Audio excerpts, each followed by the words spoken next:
This episode is brought to you by the Jordan Harbinger Show. Do you want a new podcast to look forward to each week? One that's got it all, entertainment, information, and stuffed with actionable content? Yeah, you do. Because who wouldn't want to listen in as Jordan dives into the minds of fascinating people, from athletes, authors, and scientists to mobsters and spies. Each week, Jordan uses his interviewing talents to bring you never-before-heard stories and insights to make life more understandable. He has one of the most highly rated self-development shows out there. Listen in, learn, and look forward to each new episode, like I do. And I would like to recommend a few episodes myself. The first one is episode 650, Brian Klaas, The Corruptible Influence of Power, and the other one is episode 585 with Timothy Snyder, 20th Century Lessons on Tyranny. Check them both out. You can't go wrong with adding the Jordan Harbinger Show to your rotation. It's incredibly interesting. There's never a dull show. Search for the Jordan Harbinger Show. That's H-A-R-B as in boy, I-N as in Nancy, G-E-R, on Apple Podcasts, Spotify, or wherever you listen to podcasts. Hello, this is Ray Harris. I wanted to take a moment and thank you for listening to this podcast. I hope you like it and it meets your expectations. I just wanted to ask if you would take a moment to rate and review this podcast on iTunes. Hopefully a nice one, but please be honest, as it will help me to make improvements. Also, you can email me at ray42harris@yahoo.com with questions or suggestions. Thank you.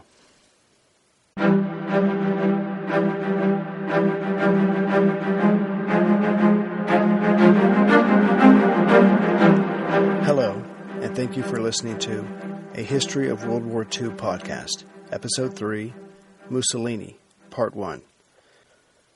Benito Mussolini, the father of authoritarian nationalism, later labeled fascism, was born on July 29, 1883. He was named after Benito Juarez, the Mexican revolutionary who executed Emperor Maximilian. And yes, there will be a biography episode on Hitler that will take us up to where we started with him in Episode 1. Sorry about that. Over the bed Mussolini was born on hung two pictures. One was of the Virgin Mary, hung by his mother, Rosa, and the other was of Giuseppe Garibaldi, the revolutionary liberator of Sicily, hung by his father, Alessandro. The two images symbolized the struggle in Mussolini's head and heart throughout his life. I think it's safe to say the father won. Mussolini's father and grandfather were anti-clerical and socialist to the point of being under constant surveillance by local authorities. Being born in the little village of Predapio, as well as being poor as their neighbors, Mussolini would suffer from a deep-rooted inferiority complex his whole life. Reading several biographies, one can't help but see his actions and the way he conducted his life as an image of Mussolini simultaneously running away from his origins and running to something he thought he needed or deserved. Mussolini had to be number one. He ached to be on the big stage, alone, with everyone thinking the best of him. He wanted to be odd and awesome, in the original sense of the word. To do that, he would at times say or do the opposite of what the majority were doing just to stand out.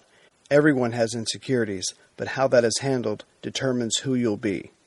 Mussolini did make it to the top, so that might have put some of his demons to sleep, but considering he was killed by his own people at the end, his last thoughts had to remind him of what he was running from all along.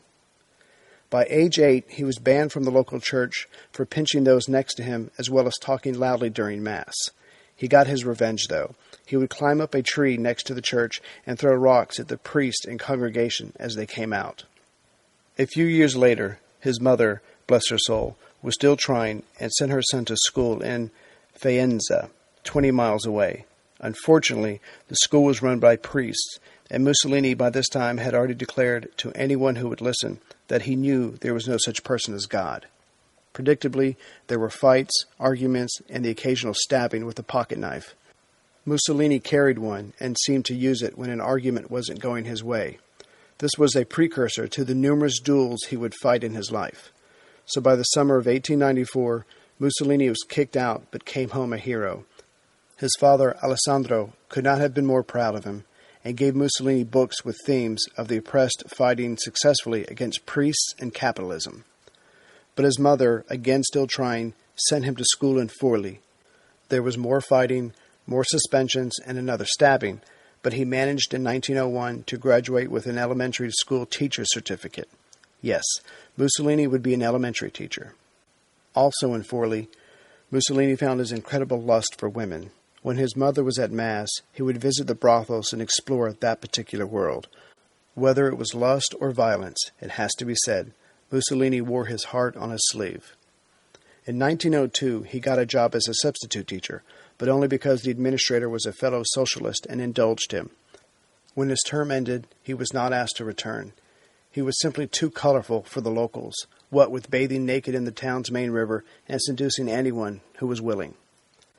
By June 1902, Mussolini found he needed to leave Italy, so he went to Switzerland to avoid military service, bad debts, and a few enraged husbands.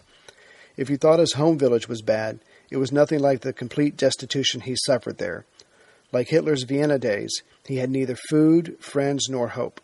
He lived under a bridge, refused jobs of manual labor, stole bread, and was arrested right before his 19th birthday. Once freed, he met a group of expatriate Italian workers and shared their hatred of the right, the rich, and all authority. His fellow Italians were impressed with his speaking skills and made him secretary of the Italian Trade Union of Bricklayers and Assistants.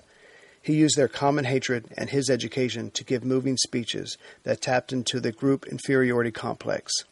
He first felt it in school because the students had been divided along economic lines, so he could relate. As the crowds grew, he used obvious parlor tricks to win them over, like, "If there is a God, may he strike me down in 1 minute." Of course, he would stand there absolutely unafraid for that minute. His speeches were the typical fare of attacking the church, Christ, their king, the army, the current government, in summation, the establishment. But Mussolini found that even though his reputation was growing, he could still only get blue-collar jobs such as a butcher boy or delivery boy. Word was getting around about this young, angry speechmaker, so he was watched by police, soon arrested, and escorted from Switzerland. In July 1903, the Italian police tried to put him under surveillance, but he had gone back to Switzerland, again running from military service. Mussolini wasn't a coward, but he hated the government and didn't want to support them in any way. But in late 1904, early 1905, an amnesty was declared for the deserters. Mussolini, tired of running and tired of barely surviving, accepted the amnesty, and his record was wiped clean. The other part of the amnesty was that the deserter would then do a tour of military service. So at age 21, Mussolini did his time. Of course, he still tried to get out of it by using his mother's death as an excuse, but was told no. He spent 18 months in the army, still preached sedition, but cautiously, and mostly stayed out of trouble. Getting out with a fresh start, Mussolini found that, like before, he could only get low-paying jobs. He did manage to secure a second-grade teaching position, but was not asked to return. I'm sure he blamed the world for his misery, but the truth was that his old habits of seducing anyone who fell for his charm, talking sedition, and violent tendencies had more to do with his frequent unemployment. Facing complete destitution again, he did what any young person does. He moved closer to his father for support. But not giving up by any means, in November of 1907, Mussolini passed the French exam and now was allowed to teach the language. Besides increasing his chances to find employment, he would soon become a Francophile during World War I. He felt a connection to all the revolutionaries of that country's turbulent past. Things were starting to turn around when he got a teaching job and became the editor of a small socialist newspaper, but soon he lost both jobs and went to work at his father's tavern. But Mussolini was never to be kept down, in part because that ghost of insecurity always haunted him, and in February 1909 became the editor of an Austrian newspaper. But Mussolini's shocking writing style was too much for the times. The paper was considered too seditious by those who mattered, and the paper was confiscated and he was jailed. 7 months later, he was released and expelled from Austria. Back in Forli, Italy, Mussolini stumbled into a happy period as he started a family with a young lady as well as his own newspaper, La Lotta di Classe, or the Class Struggle. The Mussolinis were poor but surviving, and the head of the family was happy because he was controlling the paper completely. Mussolini was at his best when making noise and upsetting people. He was a master puppeteer, especially when someone thought they had no strings. But in all honesty, the paper was a vehicle for his ego, and he printed contrary things just to get attention. There were no new ideas, and the paper certainly wasn't trying to move Italian culture forward. In 1911, Italy was still seen as the least of the great powers. There had been some economic growth, but mostly in the northern half, and the people were far from united in any political sense. Prime Minister Giolitti decided that a short war with Turkey over Libya would do much that ailed his country. A successful conflict would put Italy out in front on the international stage, and the Italian people would unite against a common enemy. When word got out that mobilization of troops had begun, the socialists, with Mussolini desperately trying to be out in front, voted for a strike. This was the common socialist reaction to war, as it never seemed to better the commoner's life. On September 26, the rail lines used by the military were destroyed, and a quick clash of government cavalry ended in a socialist victory. Of course, the government reacted quickly. Mussolini and others were arrested, but in his case, when the officers politely asked Mussolini to accompany them to the police station, Mussolini asked if he could finish his coffee first. They agreed, waited, and only then did they respectfully take him away. Mussolini went on trial on November 18, 1911, in Forli. Much like when Hitler was on trial after the failed putsch, he turned the courtroom into his showroom. He spoke well and defended himself as a hero with a conscience. He defied the government's version of him as a criminal or evildoer. The people were impressed with his conviction, or more likely passion. He spun the trial and turned it into a circus. His angle was to demand respect if he could not get justice. So every time something negative was said about him, he was able to look to the people and say, "See, I won't get justice, but they won't give me respect either." But the court was unimpressed with all this and sentenced him to a year in prison, for which he only served 4 months. While he was away, his paper, La Lotta di Classe, wrote about his burning eyes and sacrifice. Even the largest socialist paper, Avanti, or Forward, wrote nice things about him when he was released on March 12, 1912. He came out a hero to many and reveled in his status. He now had something to work with. Hi, I'm Nathaniel Lloyd, host of Historical Blindness, the podcast about historical myths and misconceptions. As a podcaster, I know the meaning of grinding. Anyone with a side hustle knows what I mean. We tend to feel like there's always something we should be doing, and there's a sense of guilt when you do anything just for fun. But just like the old truism that there's not much point to earning money if you never have time to spend it, the truth is that you've probably done enough on any given day to earn a little enjoyment. Lucky for you, mobile puzzle game Best Fiends is always there whenever you need a bit of fun, or even just a little diversion from that endless grind. I'm only on level 142, but I can tell you that it is quite enjoyable to plan ahead, line up those items, and match them all. I recommend thinking strategically before you touch that screen, because it's more tricky than you might at first suspect. You'll have plenty of opportunity to develop your strategies, though, because this fun is endless, with new levels and new events and challenges all year. You've earned your fun time. Go to the App Store or Google Play to download Best Fiends for free. Plus, earn even more with $5 worth of in-game rewards when you reach level 5. That's friends without the R. Best Fiends. Mussolini moved quickly to capitalize on his newfound standing. He became the Forli correspondent of Avanti and wrote a book about a Czech Protestant theologian that, although had little historical accuracy, was very racy with sex in convents and papal conspiracy. On July 7, 1912, the Socialists were convening for their 13th Party Congress, and Mussolini was asked to speak. His speech was everything he and they wanted it to be. He started with stating as a fact that he must now be acknowledged as a major political figure. He then launched into a standard attack on Parliament and announced that he had the answer. The so-called leading reformist had to be sacked, which might open up a seat for him in the future. The success of the speech was enough to get him elected to the Socialist Party National Executive Committee. He was then made interim editor of Avanti. The position soon became permanent, and he moved his family to Milan.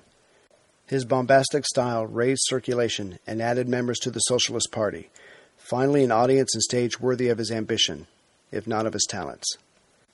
Milan had much to offer the boy from Predappio, especially the more interesting and intelligent women. The way he lived his life created enemies on all sides of society, but in the end, he was good at his job and raised the circulation of Avanti to 100,000 right before World War I broke out. But the success in women were not enough for Mussolini. Due to his other writing obligations, he had to comment on international events and situations. He judged the Libyan War a colossal waste of money and launched a periodical for the intellectuals called Utopia. It never took off, but it allowed him to attack those it was safe to attack and to ingratiate himself to those whom he desired respect from. But he would always be a better speaker than writer. He ran for Parliament twice and lost, but few doubted he would one day find his place in the National Assembly. The term Duce started sticking to two men during this time. One was to the Prime Minister Giolitti, but the sarcastic tone was always there, and the other was to Mussolini, and with time this became more widespread. The people were looking for a leader in a larger sense of the word. If World War I had not come along, Mussolini would have certainly risen in his profession and become a prominent opinion maker. The Socialist Party Congress met in April 1914 and, as before, honored Mussolini in all his work. But it dawned on Mussolini that the Socialists had no long-term plan of implementation. It was a revolutionary spirit without an arm. Soon after the Congress, large-scale strikes and riots broke out. It was labeled Red Week, and it caught Mussolini and his party by surprise. Suddenly the Socialists were beginning to look good to the undecideds, compared to the dreaded Communists. But other events were about to prove themselves out of Mussolini's control as well. On June 28, 1914, the Archduke Ferdinand and his wife were assassinated. Tension built, and countries were choosing sides and waiting for the first shot to be fired. Mussolini, like everyone else, could see what was happening, so on July 29th, days before war broke out, he and the Executive Committee signed an anti-war manifesto, condemning the coming war as a capitalist conflict. Italy's government stated it would be neutral due to its membership of the Triple Alliance with Germany and Austria, as well as its traditional friendship with Britain and France. The reality was that Italy was militarily weak and suffered from a feeble economy. This neutral position was backed by leading politicians, the king, officers in the army, big business, most bureaucrats, many Catholics, the Pope Benedict XV, most peasants, and of course the majority of the women. The latter group did not fall for the line of the war being over in a short time. Also, this collective group had the very human trait to see which side would win before jumping in. Only two groups wanted to intervene now, some conservative elements of government and the intellectuals. Mussolini would soon change his tune and lead the latter group. In fact, his conversion would only take a couple of months. Both interventionist groups wanted Italy to join France and Britain, but the intellectuals had their reasons published. Although not in touch with the common people, they spoke of a new Italian man and a new Italy. Both would be reborn in the conflict. I'm sure it looked good on paper, but the reality was at the end of the war, the peasants did all the fighting and dying. Again, there were no new ideas from Mussolini. He saw and rode the wave. He wrote his ideas for public consumption because he was trying to be seen as an intellectual. Of course, his opinion was the most shrill in order to be out in front of the pack. He started subtly by publishing a pro-war article in his newspaper, but balanced it out by attacking it. Then he himself wrote an article, the gist being Italy's position should be one of active neutrality instead of passive neutrality, whatever that meant. Then finished off with an article attacking the concept of neutrality. How could Italy be neutral when the world was changing? He said neutrality was backward-looking. The transition was complete when he sent to press an article saying socialists should commit Italy to the Allied side. Outraged, the socialists put him on trial, but he resigned before he was kicked out on October 19th. During his attempt to get their attention, he grabbed a glass and crushed it in his hand. The blood started to flow, which usually quieted any crowd, but not this time. But the interventionists welcomed him, and the bourgeois papers interviewed him. Whenever a socialist came near him, they would yell, "Chi paga?" or "Who's paying?" This was an appropriate question, because on November 15, 1914, there was a new newspaper with Mussolini's name on top. It was called Il Popolo d'Italia, the People of Italy. Its slogan was, "Whoever has iron has bread."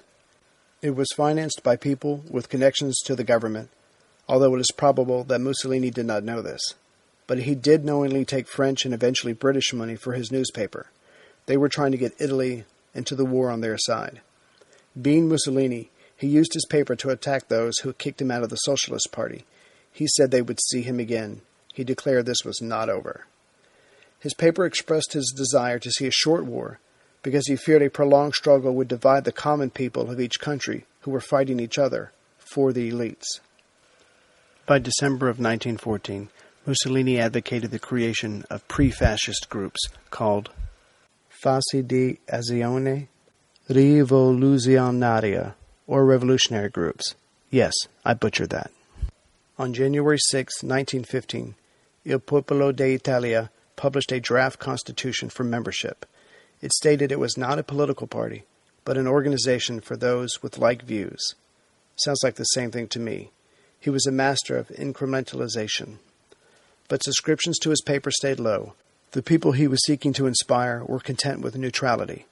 Mussolini raged in his paper at the people, but it did no good. So he went back to attacking the government and king for not entering the war. He backed up his writing with a pro-war demonstration, April 12, 1915. He was arrested but released in 8 hours. Unknowing to him, this would be the last time he saw the inside of a jail. By May 24, 1915, Italy had negotiated the secret Treaty of London, which would give them the areas of Trento and Trieste in northern Italy. War on Austria was declared.